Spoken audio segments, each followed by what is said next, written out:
Hey guys, how you doing? It's Joe here from Impala Search, and I'm excited to be hosting another episode in our Impala Invites webinar series in Sweden. For those of you that don't know, the series is aimed solely at HR and talent acquisition specialists to help them boost their careers and give them valuable advice and insights on how to be better. We've had some amazing guest speakers so far, and the podcast will be found on our Impala Insights page on our website and will soon be launched on Spotify. This week, I'm delighted to be inviting Danny Crook, lead technical recruiter at Klarna. And today we're discussing a really interesting topic around just how to be the best recruiter that you can be. Obviously, these are our tips and advice. Don't take them as gospel. They're just tips that we think will help you out. But before we go on to it, Danny, I'll let you introduce yourself. Over to you, mate. Thanks, Joe. Thanks, Joe. Thanks for the invite. Thanks for the opportunity to speak to you around some things. I hope this can be useful. Fingers crossed. Anyway, listening. Yeah, we'll see. We'll hope for the best, right? So as you mentioned there, thank you very kindly for the introduction. I'm a lead tech recruiter here at Klarna.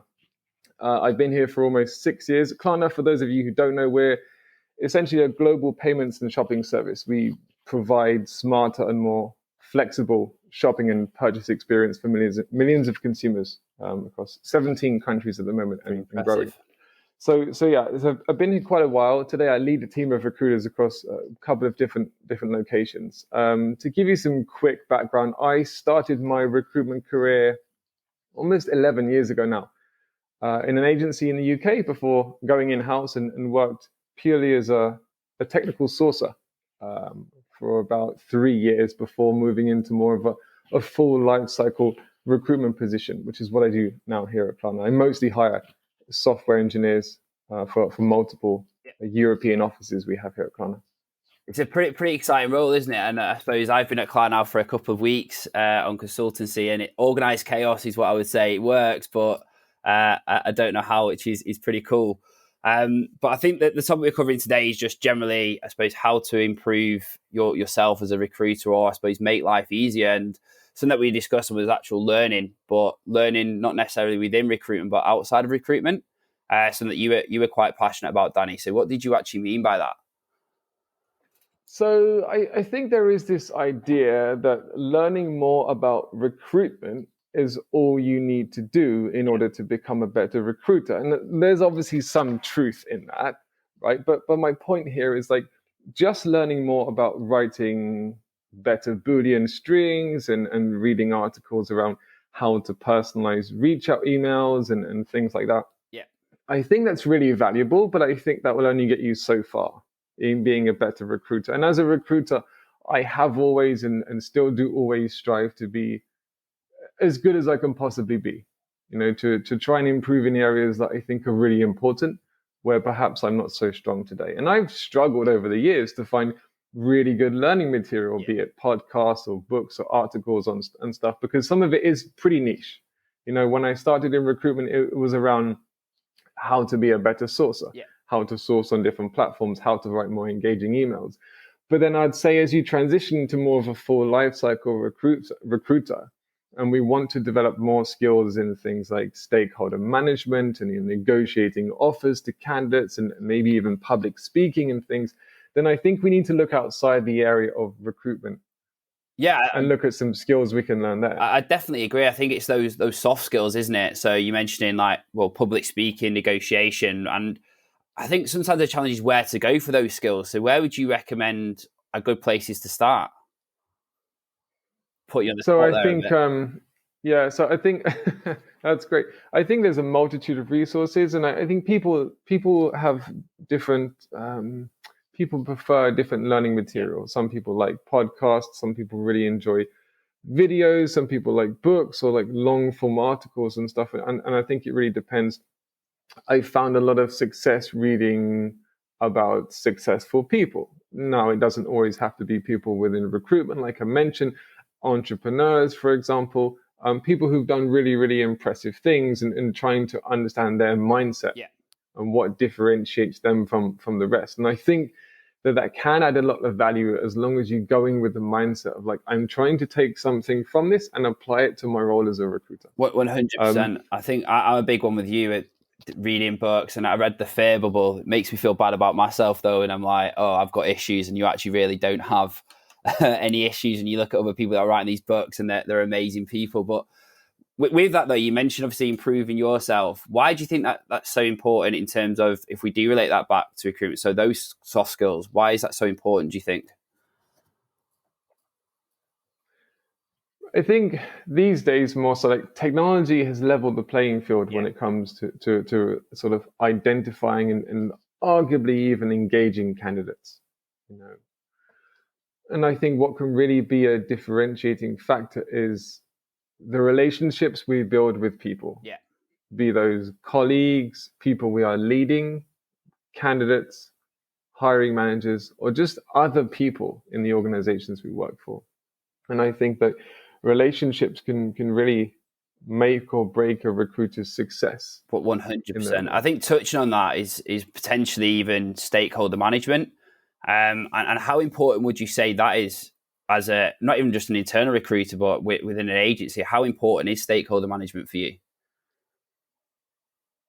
I'm really hesitant to say it's the most important thing, or like it's the only thing that matters, but I think it's critical. I think it really is critical, and I speak from experience. So I started my career in an agency. I was more or less working as a resourcer or sourcer, as it's more commonly known. I was really good at identifying candidates. I didn't really interact so much with the clients. Yeah. And then when I went in-house, I'd say it was even more focused on just building relationships with candidates, which I think is incredibly important. But I didn't have much interaction with my hiring managers. And some of that was because of the setup of the organizations I was working in. And some of that was because of me, to be honest with you.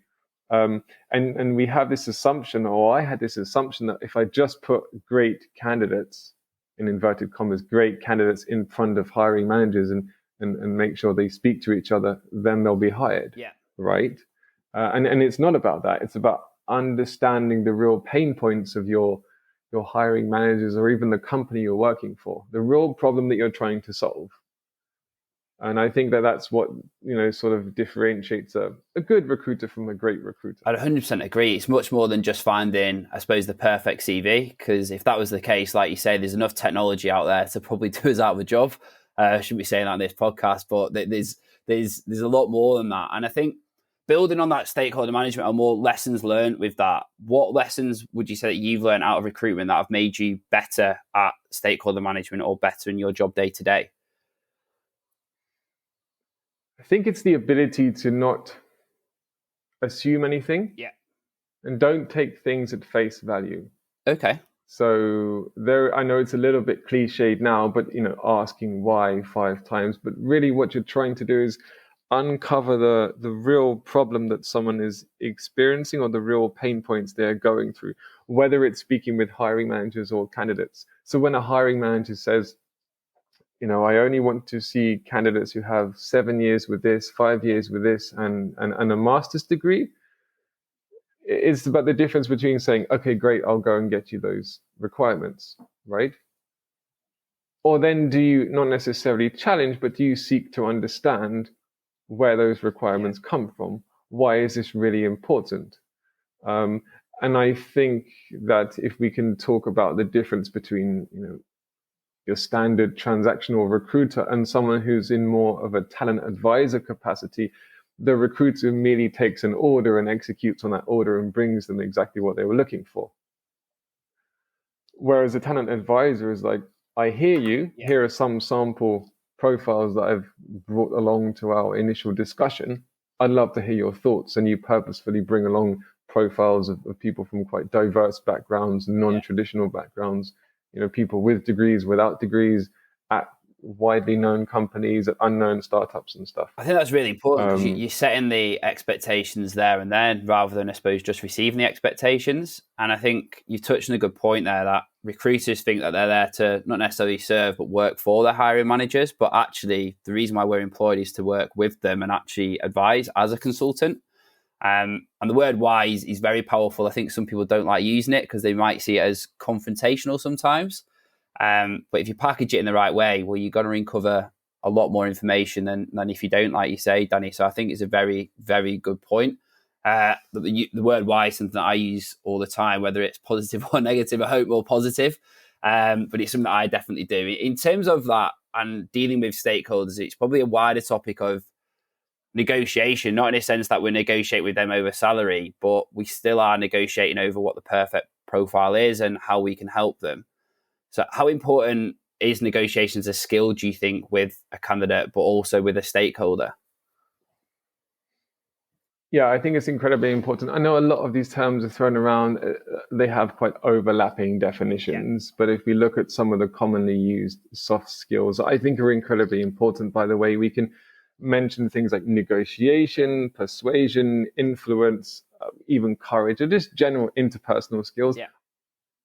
They're almost the same thing. Whatever you want to call it, they're incredibly important. Whether you're speaking to candidates or hiring managers or colleagues, I think a lot of the time we should drop these labels. Perfect. Of, I am going to speak to it like you are a candidate. Yeah. Yesterday I spoke with 3 candidates. I know we use these terms to make sense of the environment we're operating in, but they're not really a candidate, right? It's a person.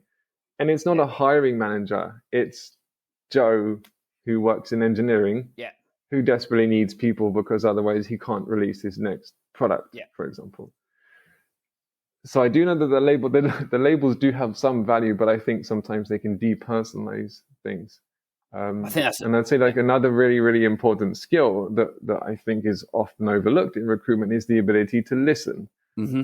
To listen to someone's story, because a lot of the time as recruiters, we think we go into these conversations with candidates and I'm going to pitch the role and see if they're interested. I'm going to use this word pitch. I'm going to pitch the profiles to the hiring manager and see which ones they want to interview. Whereas I think if we take the time in the beginning to really listen to the candidate's story, to the hiring manager's story, then I think that we're in a much, much better position. It's about building relationships, not about pitching jobs to people. Yeah, 100%. I think with that, you touched on a good point. I know when we originally spoke about that initial 30 seconds of the call and just having a conversation and breaking down the barriers as a person. So not calling us as Danny the recruiter for Klarna, but calling us Danny that's interested about what somebody's doing and what somebody wants out of their, not necessarily career, but their goals and ambitions, to actually uncover the real motivations. And that's something that stuck with me from our initial chat, because I think that's really important, treating people like people, as you say, rather than a number to throw in a cog. Right, and we see this a lot of the time, whether you're approaching people over email or you're having a initial phone conversation or a face-to-face conversation with them. A lot of the time in recruiter emails, you'll see the opening line as, hi, my name is Danny. I'm a recruiter.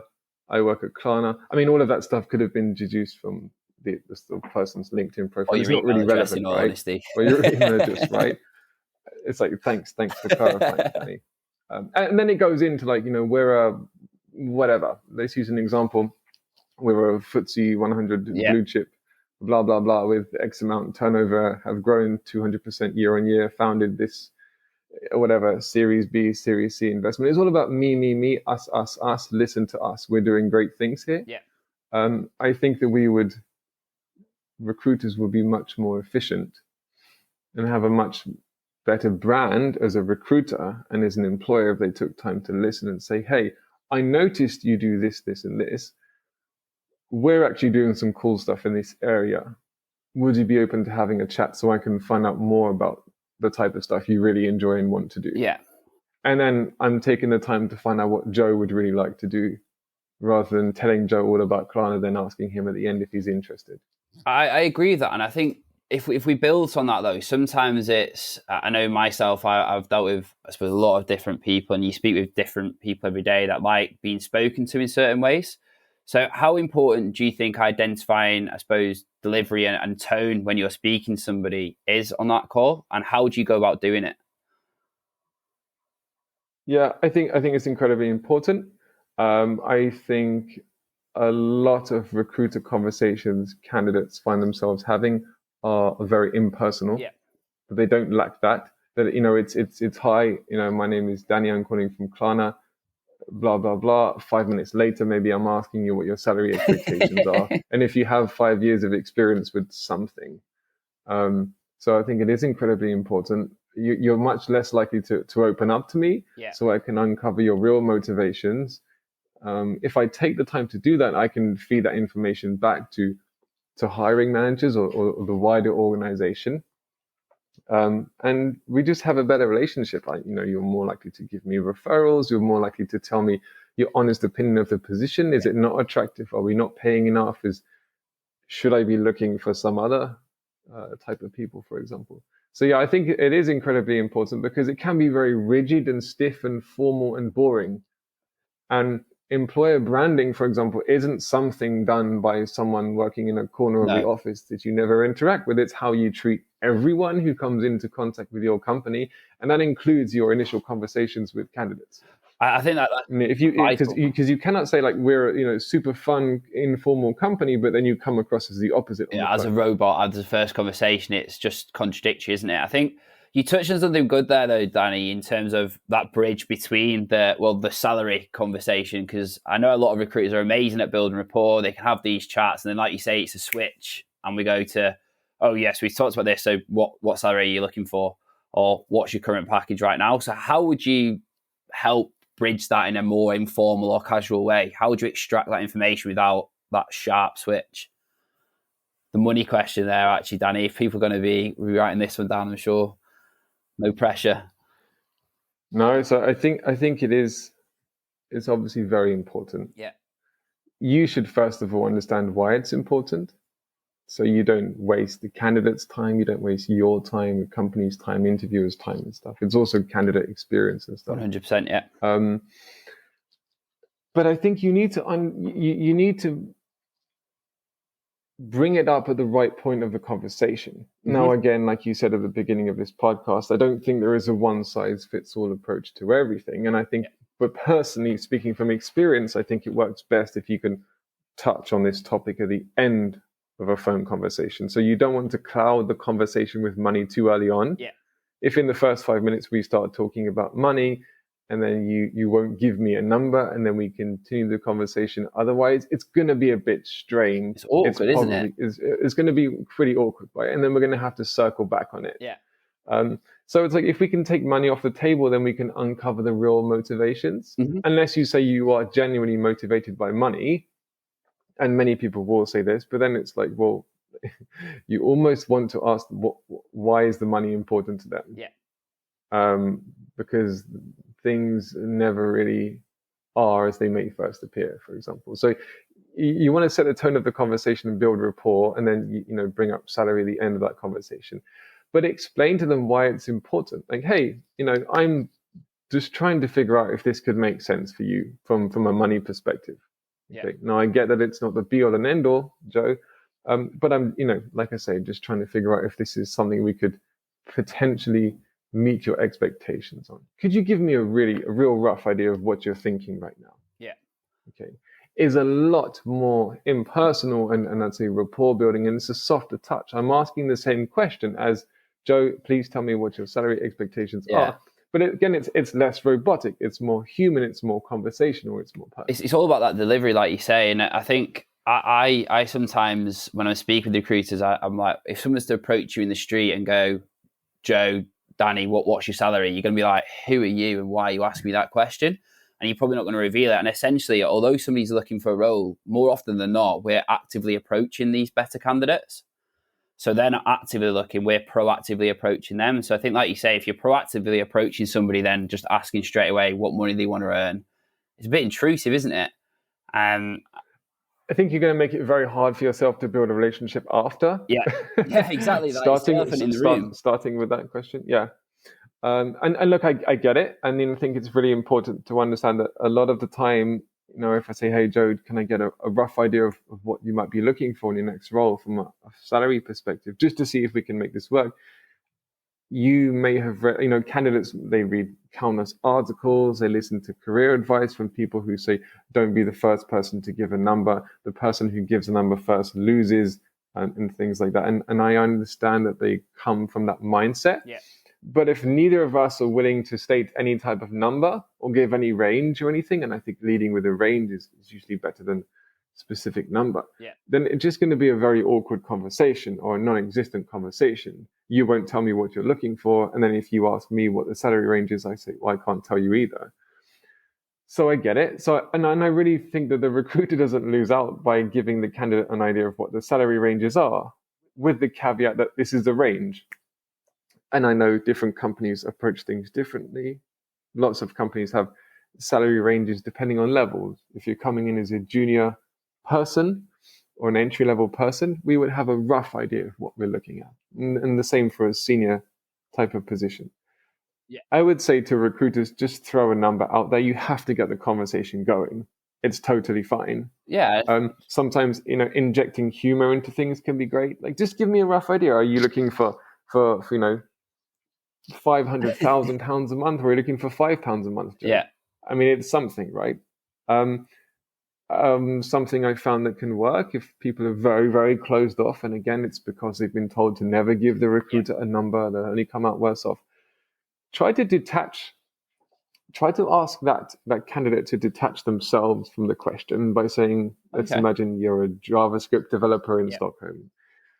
Okay, cool, Joe. I can understand that maybe you don't want to give me your expectations too soon. Maybe I would do the same if I were you. But just looking at the market, and I'm obviously trying to understand where we're at, if we're coming in high. What do good JavaScript developers in Stockholm make these days? And I think if you can weave that into the conversation and you can detach the candidate from the question, so it's no longer about me asking you what you're looking for. We're just having a general chat around the market. Yeah, I think that's actually really important. Like you say, because you're actually asking them for advice then. And people usually like giving you advice and helping other people, especially when put on the spot like that. So I think that's a real good tip. And I know that we both, actually, on our initial chat, we speak about negotiation. We both referenced the same book. Or I referenced the book, and you jumped up to your bookshelf, didn't you? It was like, it's one of the books I have, and it's Never Split the Difference. And I think we both learn, I suppose, a lot of lessons there, but it factors insight in labour and emotions, doesn't it? But not necessarily their emotions and your emotions. And why do you think that's important? I thought that was a really good takeaway. Yeah. Again, like I mentioned before, whenever we're reading books and content and learning material outside of recruitment, I think it's important that we go in with the mindset that we're looking to take something back to our role as a recruiter. I really enjoyed that book. I thought there was some really good takeaways. I think there were some parts there that I don't think are incredibly applicable, but still, like the labeling your own emotions and not theirs, I found that quite powerful. If I feel like you're being very cagey as a candidate, you're not very forthcoming, maybe I feel like you're interviewing with multiple other companies. You're not incredibly excited about this opportunity, but you're not saying that. Yeah. Rather than me saying, Joe, you don't seem very interested in this job. You don't seem very excited, Joe. It's very accusational. It's not very relationship building or rapport building. Yeah. But if I say, Joe, I feel like you're not very excited. I feel like this job is not incredibly interesting for you, or is not exactly what you're looking for, then I think that we'll have a more fruitful conversation. And there was a really interesting point in this book around get the other person to say no. Yeah. Now, sometimes as recruiters or as people, we're very fearful. We almost always want to ask questions where we're certain the answer will be yes. But I think if you can push for no, right, and we think that if someone says yes, then we win, then it's done. But a really interesting, almost counterintuitive point here was if you get the other person to say no, then you have something to start from. Yeah. Does this sound like this type of position that could be interesting for you as a next career move? No. Great. Then we have to understand why.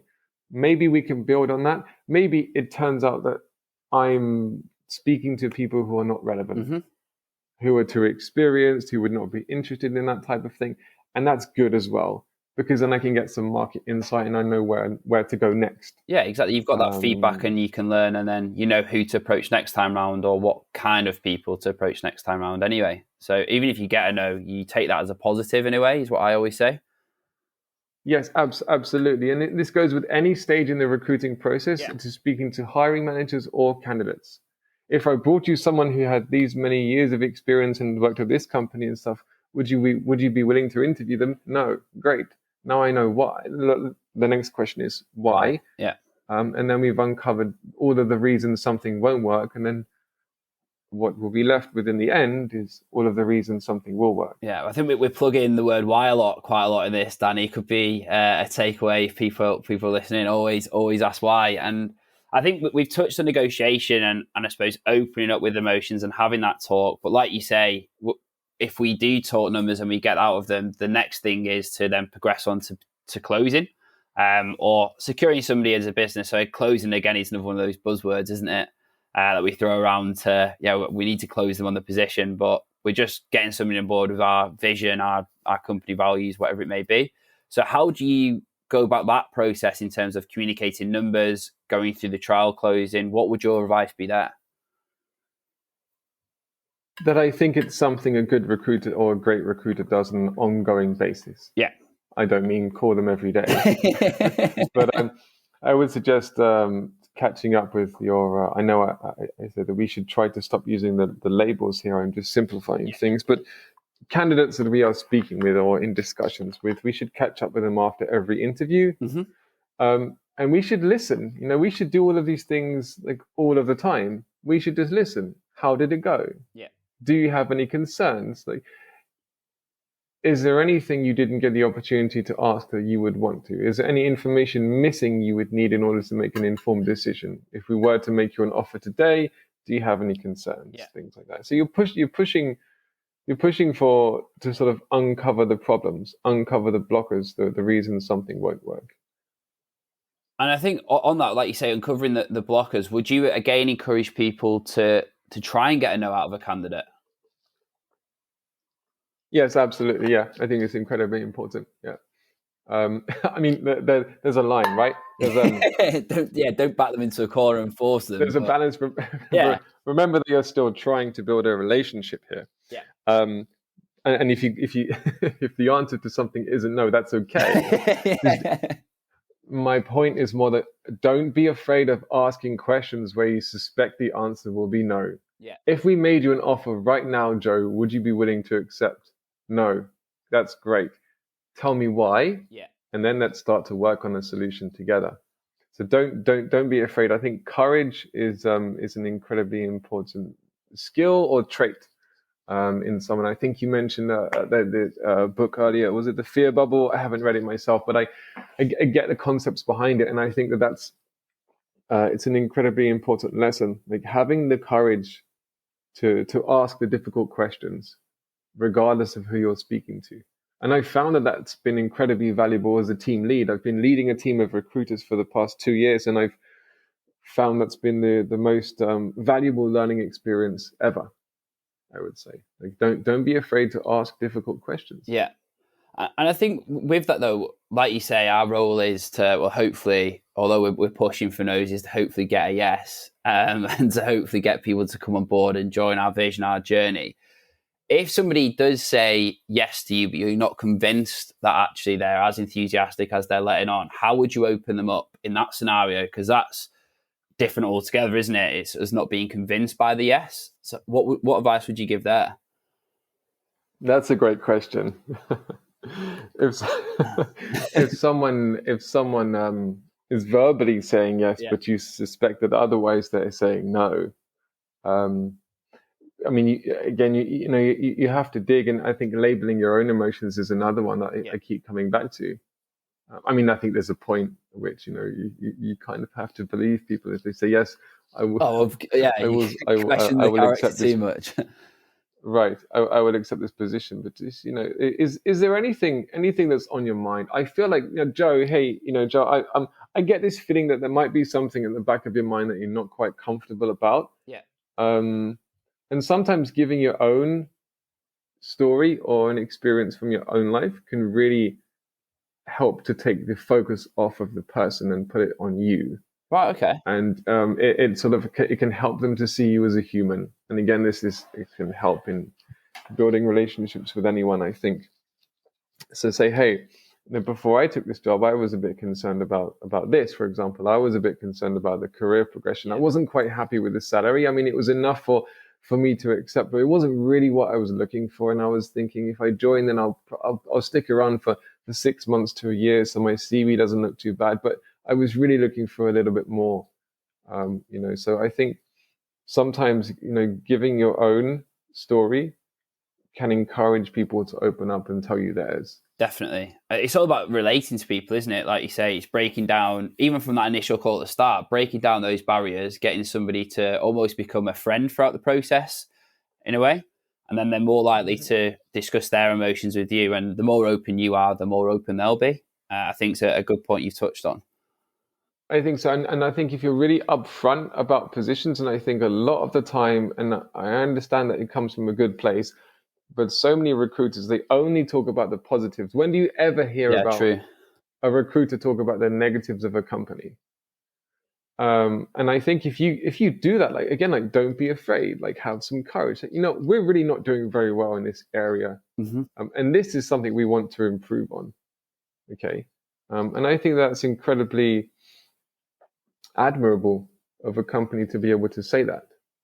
Now, of course, you should probably check with your company that you're okay to talk about these things. I think most companies will be, though, because you're just giving the kind of the overall experience. They'd rather know before they accept than after they accept and then leave for that reason that you've discussed.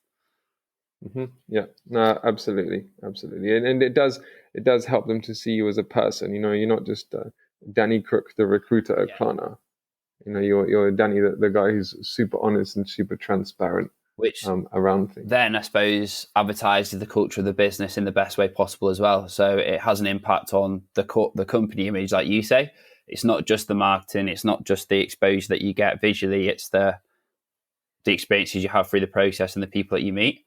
Right, because most companies have a nice set of values on their careers page. Yeah. Let's be honest. But I think if you don't live those, and if you don't behave in accordance with those, if you say, hey, we're fun, we're informal, we're quirky, we're bold, but then you come across like a robot on a phone call, I mean, what do you believe then? Yeah, you believe only really go with get on the human interaction you have. Right, yes, exactly. So I think it's really, really important that those company values are aligned with how people actually behave. I think, don't be afraid to be yourself. Don't be afraid to bring some realism. Don't be afraid to bring your own personality into conversations, because people build relationships with people. Well, 100%. I think from that, just building it, I think we're not, I suppose, reinventing the wheel with this conversation we're having. We're actually just telling people to treat people like people, aren't we? Which sounds crazy because it's like, yeah, obviously, but I think in recruitment that's sometimes forgotten. I think, well, the advice that I've got from yourself and from this is it's been really useful. But I suppose a question to put you on the spot a little bit here, Danny, what do you think personally is the hardest part of a recruiter's role? Yeah, take a few seconds, don't worry. Yeah. No, I think it's a great question, because again, we can glamorize recruitment and say, I get to speak to really, really smart people and talk to them about how amazing it is to work here, and that's totally true. But there are some parts that are difficult, and if they weren't difficult, we probably wouldn't exist. Well, yeah, true. So I would say I'd say it's not agreeing to everything, and I think that the best example here is with hiring managers. Yeah. Okay. They are adamant around the type of person they're looking for. I think a good analogy here is around the problem and the solution, and if you can divide those two aspects of things. So if you think around a company and how they speak with their customers and conduct surveys and things like that to understand the problems or pain points of their customers, but it's the company who builds a solution, right? Mm-hmm. They don't expect the customers to come up with a solution. Yeah. So if we can adopt that mindset in recruitment, I think that that's sometimes the most difficult thing to do, but it's incredibly important that we're able to do that, because then, I mean, a really interesting thing I heard recently was it's not your job to make hiring managers happy necessarily. It's your job to make them successful. True, actually, yeah. So, again, we go to the hiring manager to understand their problem, but ultimately we bring the solution because we are the recruiters. Now, if the hiring manager is giving you the problem and the solution, I mean, you may as well give them a LinkedIn account and ask them to write their own searches. That's essentially what you're asking them to do. But you're the talent advisor, you're the recruiter here. I think it's a It good is your point. I job to think come up with a solution. a lot of people, especially when they transition from the agency into the internal background, see success in their role as keeping the hiring manager happy, because their life becomes not necessarily easier, but it's a lot smoother. We're getting pipeline and delivery, but actually pushing back. And like I think you said to me before, it's not necessarily a hiring manager comes to you and goes, look, Joe, I want you to just fill my pipeline. I want as many candidates in this pipeline as possible so we can hire. And I think you said to me, Danny, well, actually, you go to hiring managers, go, look, I'm going to try and put as few candidates in front of you as I can to secure the goal that we need. And it's setting that expectation, but pushing back in that sense, like you say, to make them successful and not just a friend.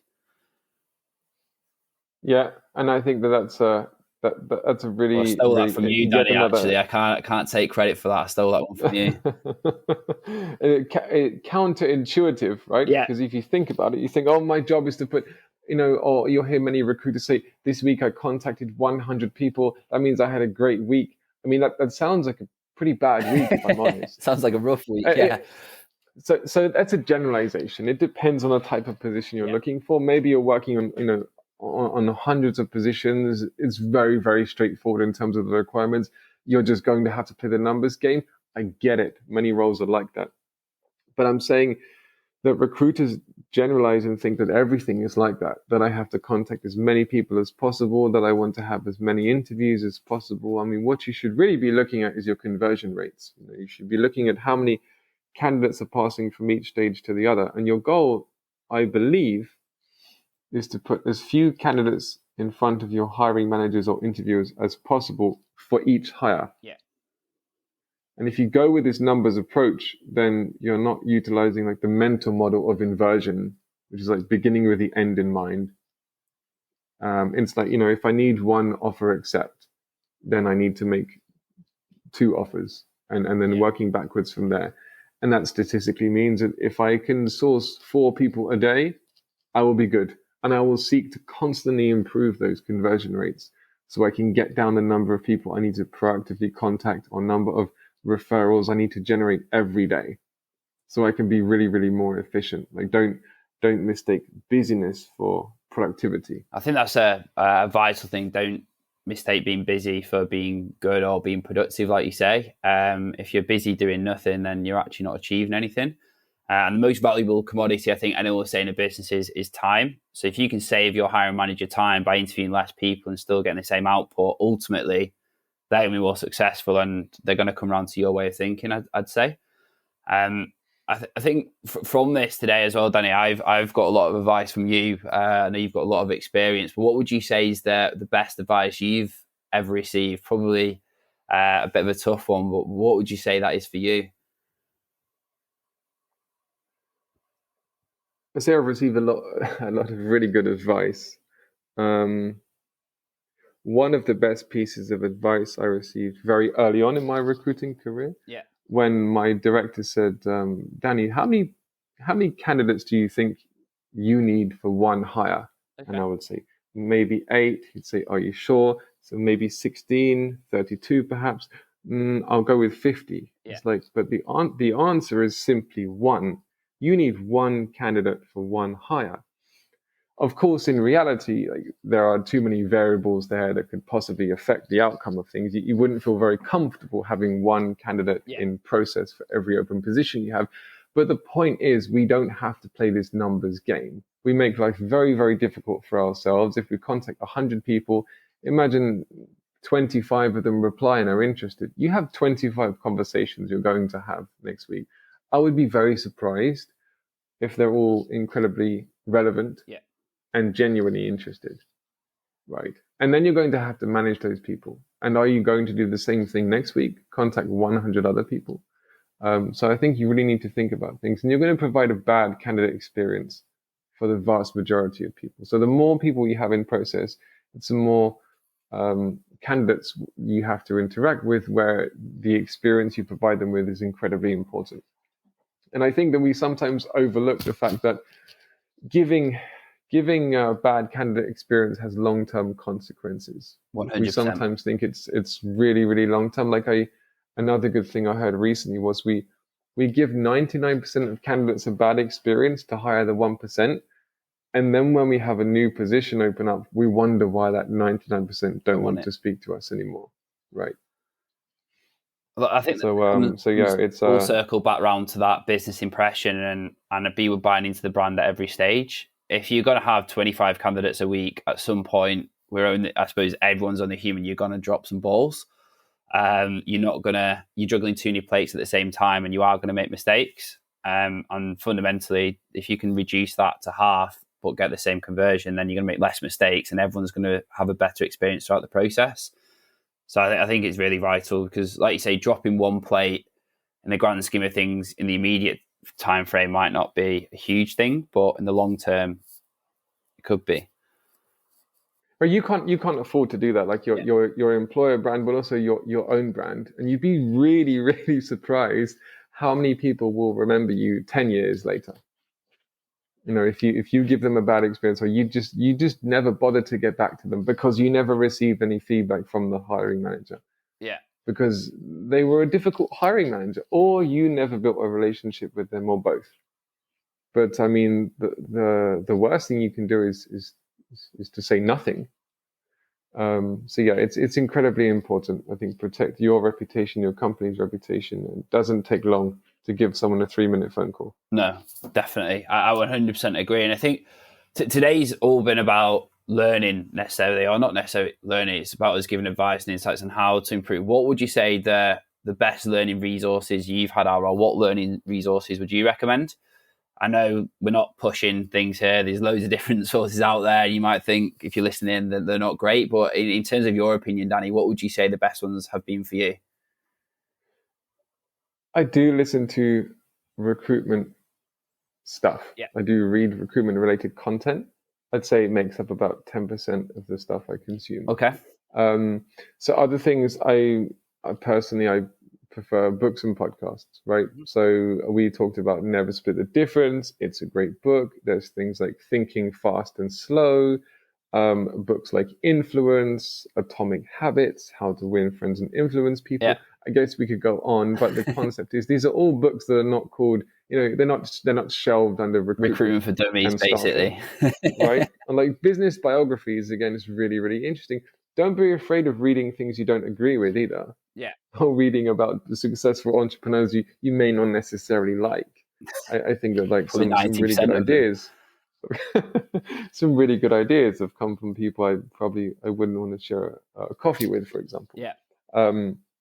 And I guess in terms of podcasts, there are things like Tim Ferriss, for example. The Knowledge Project is another great one by Shane Parrish. So just looking at successful people outside your industry, outside your profession, I think whether you're a recruiter or not, I think it's an incredibly important thing. As long as you try to take something back with you into your day job. I think that's the vital snippet for me is don't just read these books to say you've read them. Actually analyze what the books are saying and just you don't have to take masses away, but if you can learn one thing from everything that you read or any podcast that you listen to, then you've gained knowledge.